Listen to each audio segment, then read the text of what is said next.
लगते हैं और वो उससे बोलते हैं कि अच्छा तो तुम ही वो खूनी बाबा जिसने मेरी जादुई छड़ी चुराई है और उसका फायदा उठाकर तुम गुल्ली बुल्ली को परेशान कर रहे हो। लेकिन तुम्हारी ये नौटंकी अब और नहीं चलेगी, क्योंकि मैं तुम्हें मार के अपनी छड़ी तो वापस लूंगा ही, लेकिन तुम्हारे साथ साथ आज ये Granny, Grandpa, Mr Meat, Evil Nun और ये स्लेंडर मैन भी मरेंगे, जिसके बाद तुम लोग कभी गुल्ली बुल्ली को क्या किसी भी इंसान को परेशान नहीं कर पाओगे, क्योंकि आज तुम लोगों का आखिरी दिन है। तो तैयार हो जाओ तुम सब मरने के लिए। ये सुनकर खूनी बाबा बोलता है कि अब ये तुम्हारी छड़ी नहीं रही, अब ये मेरी छड़ी है और इसकी जादुई शक्तियों से मैं इतना ताकतवर हो चुका हूँ कि तुम मेरा कुछ नहीं बिगाड़ सकते। और बिगाड़ो भी कैसे, पहले तुम यहाँ अंदर आके तो दिखाओ, फिर देखते हैं कि किसका आखिरी दिन है, तुम्हारा या फिर हमारा। तुम अंदर आने की कोशिश भी करोगे तो जल के राख हो जाओगे, वो भी जिंदा। और तभी गुल्ली बुल्ली, शॉन और रॉड भी गाड़ी से उतर के नीचे आ जाते हैं और रॉड बोलता है बाबा वो देखिए ये शील्ड तो आपके जादुई छड़ी से बनाई गई है और इसको तोड़ने के लिए आपके पास कुछ तो जुगाड़ होगा ही जिससे ये शील्ड टूट सके।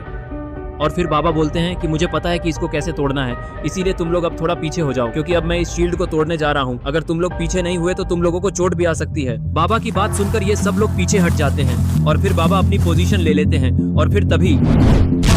बाबा एक जोरदार किक उस शील्ड के ऊपर मारते हैं, जिससे एक और एनर्जी उस शील्ड के ऊपर निकलती है और वो शील्ड को तोड़ देती है। तभी ये देखकर खूनी बाबा बोलता है कि ये तुमने कैसे किया, इस शील्ड को तोड़ना तो नामुमकिन है, तो तुमने इसे इतनी आसानी से कैसे तोड़ दिया। और इसका जवाब देते हुए बाबा खूनी बाबा से बोलते हैं कि ये छड़ी मेरी है, इसलिए तुमसे ज्यादा इस छड़ी के बारे में मैं जानता हूँ और इसके सारे जादू को कैसे किया जाता है और कैसे तोड़ा जाता है, ये तुमसे ज्यादा मुझे पता है। ये देखकर खूनी बाबा को गुस्सा आ जाता है और वो दौड़ के छड़ी के पास जाता है और छड़ी को उठा लेता है और फिर वो बाबा की तरफ मुड़ता है। इसके बाद वो बाबा से कहता है कि तुमने उस शील्ड को तो तोड़ दिया, लेकिन मेरे पास अभी भी एक हथियार बचा हुआ है जिसको देखने के बाद तुम यहाँ से जिंदा वापस नहीं जा पाओगे, क्योंकि खूनी बाबा के चंगुल से बचना मुश्किल ही नहीं बल्कि नामुमकिन है। इतना बोलते ही खूनी बाबा अपनी छड़ी को आसमान की तरफ करता है और उसमें से एक बिजली निकलने लगती है और फिर एक बिजली आसमान से निकलती है और वो सीधे नकली खूनी पिग पे गिरती है और नकली खूनी पिग फिर से सिलेंडर मैन में ट्रांसफॉर्म होने लगता है। ये देखकर शॉन बहुत ज्यादा घबरा जाता है और वो बाबा से बोलता है कि बाबा कुछ करिए, नहीं तो अगर इस खूनी बाबा ने उसको वापस सिलेंडर मैन बना दिया तो हमारे लिए बहुत बड़ी दिक्कत हो जाएगी, क्योंकि सिलेंडर मैन पहले से बहुत ताकतवर हो गया है, इसलिए उसको हराना मुश्किल होगा। खूनी बाबा शॉन की बातें सुनकर इविल नन और मिस्टर मीट को बोलता है कि जल्दी से जाके उस बाबा को पकड़ो, नहीं तो वो मुझे सिलेंडर मैन को पहले जैसा नहीं करने देगा। खूनी बाबा की बात सुनकर इविल नन्स और मिस्टर मीट सीधे बाबा की ओर दौड़ लगा देते हैं और बाबा उन दोनों को अपनी तरफ आता देखकर सीधे उन दोनों पर टूट पड़ते हैं और दोनों को एक साथ स्पीयर मार देते हैं। और ये स्पीयर इतना जोरदार था कि इविल नन और मिस्टर मीट दोनों ग्रैनी के घर की दीवार तोड़कर सीधे अंदर गिरते हैं और बेहोश हो जाते हैं। लेकिन दूसरी तरफ खूनी बाबा इन सब का फायदा उठाकर सिलेंडर मैन को पहले जैसा करने में कामयाब हो जाता है और सिलेंडर मैन पहले जैसा होकर सीधे जमीन पर आकर खड़ा हो जाता है। और इधर बाबा इविल नन और मिस्टर मीट को देख रहे होते हैं कि कहीं ये दोनों अभी होश में तो नहीं है, और उनको बेहोश देखकर बाबा ग्रैनी के घर से बाहर निकलते हैं और उनकी नजर सीधा सिलेंडर मैन पर जाती है और सिलेंडर मैन को देखकर बाबा को बहुत ज्यादा गुस्सा आता है और वो सीधे उसकी तरफ दौड़ लगा देते हैं और उसको एक जोरदार स्पीयर लगा देते हैं और सिलेंडर मैन को कुछ करने का मौका ही नहीं मिलता। लेकिन सिलेंडर मैन को इससे ज्यादा फर्क नहीं पड़ता और वो फिर से उठकर बैठ जाता है। ये देखकर बाबा उसका सर पकड़ते हैं और गुस्से मार मार कर सिलेंडर मैन का मुंह लाल कर देते हैं। लेकिन इतने से बाबा का मन नहीं भरता और फिर बाबा उसको एक सुपर किक मार के नीचे गिरा देते हैं, जिससे सिलेंडर मैन वहीं पे ढेर हो जाता है। ये देखकर खूनी बाबा को बहुत गुस्सा आ जाता है कि उसने अभी सिलेंडर मैन को ठीक किया था और बाबा ने उसको इतनी आसानी से हरा दिया। और फिर वो बाबा से बोलता है कि तुमने सिलेंडर मैन को तो हरा दिया, लेकिन इसका ये मतलब नहीं कि तुम जीत गए। मैं तुम्हें अकेले हराने की शक्ति रखता हूँ और तुम्हारी इस छड़ी से मैं इतना ताकतवर हो गया हूँ कि तुम्हें चुटकियों में हरा दूंगा और फिर तुम मुझे कभी दोबारा परेशान नहीं कर पाओगे और उसके बाद मैं इस दुनिया पे राज करूंगा और ये गुल्ली बुल्ली को जिंदगी भर अपना नौकर बनाकर रखूंगा। बाबा को ये बात पसंद नहीं आती और वो बिना कुछ बोले खूनी बाबा को जाके एक किक मारते हैं और फिर बाबा खूनी बाबा को घुस्से पे घुस्से मारने लगते हैं, जिससे खूनी बाबा की हालत खराब हो जाती है और लास्ट में एक जोरदार किक खा के खूनी बाबा दूर जाके गिरता है और वही ढेर हो जाता है। और इस तरफ ग्रैनी को होश आ गया है, लेकिन उसको कुछ समझ नहीं आता कि यहाँ पे आखिर चल क्या रहा है और वो इधर उधर देखने लगती है और तभी उसको याद आता है कि ग्रैंडपा के पिछवाड़े में तो उनका ही हथियार घुस गया था और वो पीछे मुड़कर जल्दी से ग्रैंडपा की तरफ भाग के जाती है और उनका हथियार उनके पिछवाड़े से निकलने की कोशिश करने लगती है। लेकिन तभी ग्रैनी का पैर फिसल जाता है और वो जमीन पे जाके गिरती है और वो हथियार ग्रैंडपा के पिछवाड़े से निकलकर सीधे जाके ग्रैनी के मुंह में घुस जाता है, जिससे ग्रैनी कुछ बोल नहीं पाती और वो वहीं पे तड़पने लगती है। थोड़ी देर ऐसे ही तड़पते तड़पते ग्रैनी बेहोश हो जाती है और तभी ग्रैंडपा को भी होश आने लगता है और वो उठकर खड़े हो जाते हैं और वो ग्रैनी की ऐसी हालत देखकर गुस्सा हो जाते हैं और उनका दिमाग खराब होने लगता है। और फिर वो बाबा से कहते हैं कि तुमने हमेशा मुझे और ग्रैनी को परेशान किया है और आज भी तुम्हारी गलती की वजह से ही ग्रैनी की ऐसी हालत है, तो इसलिए मैं तुम्हें छोड़ूंगा नहीं। इतना बोल के ग्रैंडपा बहुत तेज चिल्लाते हैं और सीधे बाबा की तरफ गुस्से से दौड़ लगा देते हैं। लेकिन जैसे ही ग्रैंडपा बाबा के पास पहुंचते हैं, बाबा उनका घंटा बजा देते हैं और फिर वो ग्रैंडपा को उठाकर जमीन में घुसा देते हैं।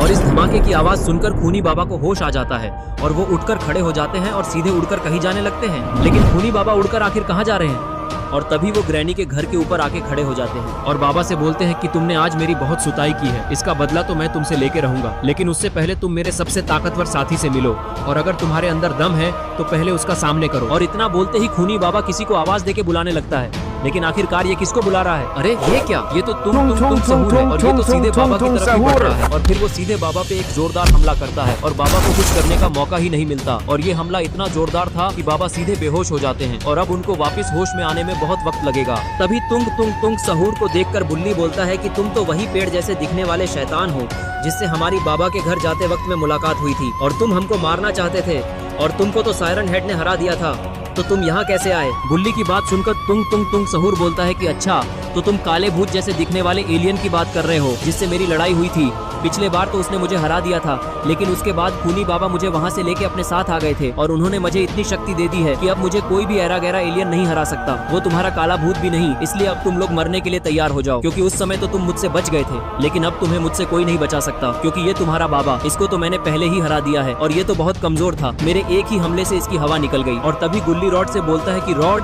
तुम कुछ करो, क्योंकि इस तुंग सहूर ने तो बाबा को भी एक बार में बेहोश कर दिया। अब तुम ही हमको इससे बचा सकते हो, क्योंकि हम तीनों इतने बड़े पौधे से कैसे लड़ेंगे? ये तो हमको भी अपने बैट से मार मार के बेहोश कर देगा। गुल्ली की बात सुनकर रॉड तुंग सहूर से लड़ने के लिए तैयार हो जाता है और वो उसके सामने आके खड़ा हो जाता है और फिर रॉड अपना एक्सट्रीम मोड ऑन कर लेता है। एक्सट्रीम मोड ऑन करने के बाद रॉड एक बहुत बड़ा बर्फ का गोला तुंग सहूर की ओर फेंकता है, लेकिन उसका ये अटैक फेल हो जाता है। इसके बाद रॉड सीधे तुंग सहूर की तरफ दौड़ लगा देता है, लेकिन ये उसकी सबसे बड़ी गलती थी, क्योंकि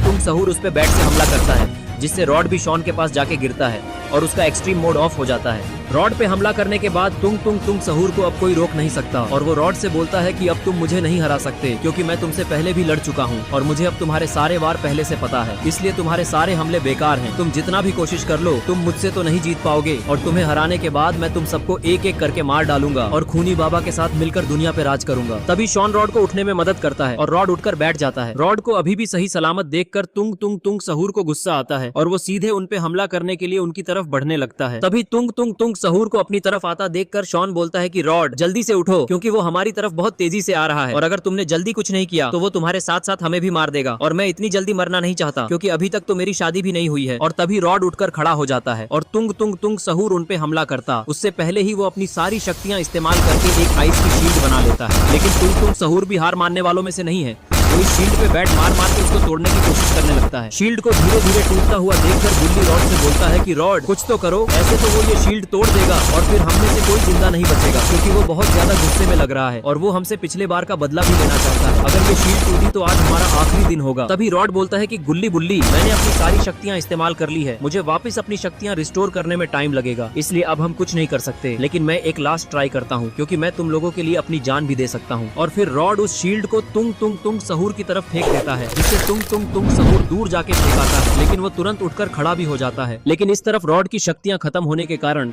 वो वहीं पे बेहोश हो जाता है और ये देखकर तुंग सहूर बोलता है कि अब तो तुम्हारा ये बर्फ फेंकने वाला दोस्त भी बेहोश हो चुका है और तुम्हारे बाबा को तो मैं पहले ही तारे दिखा चुका हूँ, लेकिन अब तुम लोग तैयार हो जाओ जहन्नुम देखने के लिए, क्योंकि अब तुम्हारा आखिरी वक्त आ चुका और अब तो तुम्हें बचाने के लिए वो काला भूत भी नहीं आएगा जिसने पिछले बार तुम लोगों की मदद की थी। तो बताओ, तुम तीनों में से सबसे पहले कौन मरना पसंद करेगा? और जो सबसे पहले मरने पसंद करेगा उसको मैं सबसे आसान मौत दूंगा। ये सुन के गुल्ली अपनी जेब से एक लाल कलर का बटन निकालता है और बोलता है कि आज हम तीनों में से किसी का भी मरने का मन नहीं है, इसलिए तुम ये दोबारा पूछने के लिए जिंदा बच नहीं पाओगे, क्योंकि तुम मरने के लिए तैयार हो जाओ। और इतना बोल के गुल्ली वो लाल बटन दबा देता है, जिससे एक तेज सायरन की आवाज आती है